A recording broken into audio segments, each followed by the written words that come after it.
G'day, Chris Walker here, and we're up to day 4 of your 30-day challenge. Hope it's all going well. Remember, it's cumulative, which in another language means everything's adding up. And what we learnt on the first day, you still do it on the second day, and what you learnt on the second day, you still do it on the third day. So actually, you're adding every day a little bit to your daily process.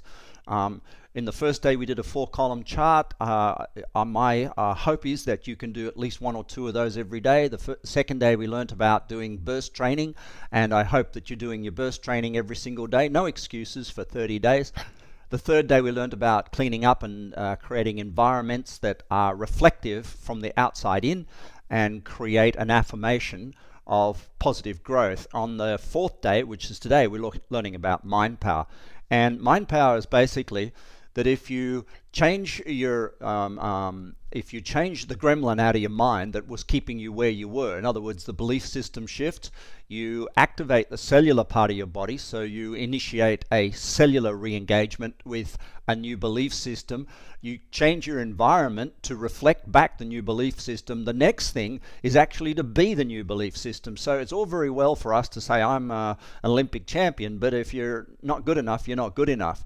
And I think a lot of the work that gets done on people with health and mind change and things doesn't actually get to the point of putting rubber on the road. Now, that's what we're going to do today. We're going to say this, that information that is disorganized will lead to confusion. So you can read book after book after book, and typically what I'll say to a client who comes to me who's in a little bit of distress or a little bit off track, I'll say, drop the books. Drop the books, because you're just reading more and more and more and more information, but it's not organized. And what we need to do, as you can see on this chart, is organize knowledge, which means put it into some form. The way we know whether we've put it into a form or not is to whether it's systematized.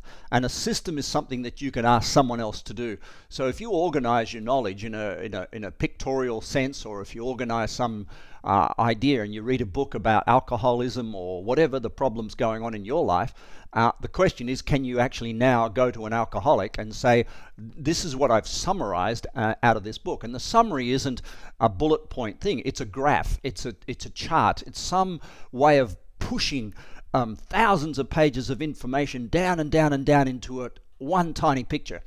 And that's how you could get them to be able to supervise or do your job, to be able to let's say for you to move on and learn more things, you need to hand over what you've got. And this is what we're trying to do here, is to systematize knowledge.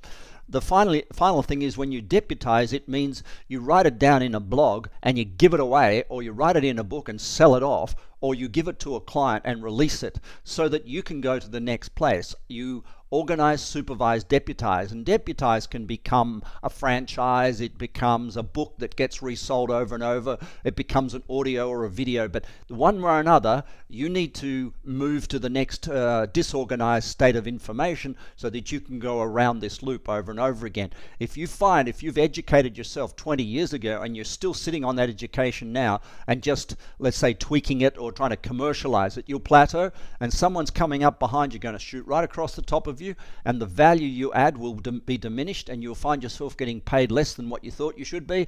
And then we start a cascading effect backwards down the chain, backwards through your environment, backwards through your health, and backwards into a mental state. So here we are, we've moved to a state of mental power, and what we're going to talk about here is putting rubber on the road. So 3 things you need to know about putting rubber on the road. You've got information. The whole mission of having information is communication, and the whole idea of communication is values. What's the secret to a great relationship? The secret to a great relationship is to know the person you're married to, or know your person you're with. If you think you know them, which means you're projecting onto them who you want them to be, who you think they are, you're guaranteed to fail. The way you learn about a person's values is that you watch them. you see what they really do. Now, someone says, oh, I'm a health fanatic, but then they eat chocolate. You go, well, you know, that their value system is a little bit skewy. Or if they say, I believe in God, but then they worry about walking out in the street and getting run over by a bus. There are contradictions between what people say their values are and what their actions are. If you really, really want to know what a person's values are, watch, observe, and then communicate to them, and your information is not really worth anything until it fits into somebody's values. Now, if you take what someone says are my values, so someone says, oh, yoga are my values, but they go 1 day a week, and you've got information about how to play tennis, then if you start talking about yoga and tennis, they're going to say, oh, that's all very interesting. I said I was interested in yoga, and that's very nice. They'll walk away. But if you watch them walk away and you see them walk with a limp, and you go, hey, did you know tennis really fixes a person's body alignment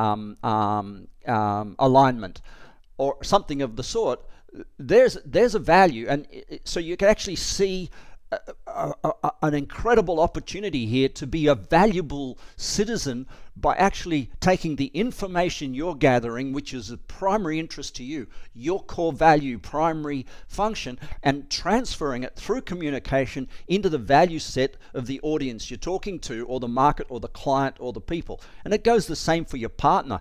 If your partner's at home saying, I really value looking after the kids, and I really value building a house, and I really value doing all this, and they walk around in a pair of old pajamas and something, you can see that there's going to be a contradiction in there. There's something going wrong here. They married you in the first place. Go back and remember, what were the values when you met them? Their values were meeting a horny person, meeting a person who made them feel good, meeting a person who made them feel elevated, meeting a person that gave them hope for the future, and become that person. Give them their values, meet their values, and they'll be magnetized to you. But if you walk around just pleasing them, doing what they ask, then you'll be shunted, very seriously shunted. So let's talk about listening. Learn to shut up. Use the cup of coffee process, which means in a conversation with somebody, be the first one to finish your coffee because you were too busy drinking and listening and they were too busy talking. Always repeat what you heard. If someone says blah, blah, blah, you go blah, blah, blah, is that right? And repeat what they heard. That way you'll be sure you heard what they think. But then throw away what you heard from a person and watch them. If you're with somebody and they're flirting with other people, if you're a woman and you're sitting, and I see this all the time, you're a woman and sitting opposite a guy, and he's watching every second girl walk past and watching their bodies, you know what this guy's values are. And you're going to have to, I would say, in that situation, you need to be very concerned that the person's saying one thing, I want to be with you, and actually revealing another. Watch what people do. Don't buy what's said, buy what's done. It's Chris Walker. Having a great day. I hope you're learning a lot from the 30-day challenge. We're up to day 4, and we're going to talk one-on-one on the phone in the very near future. Bye.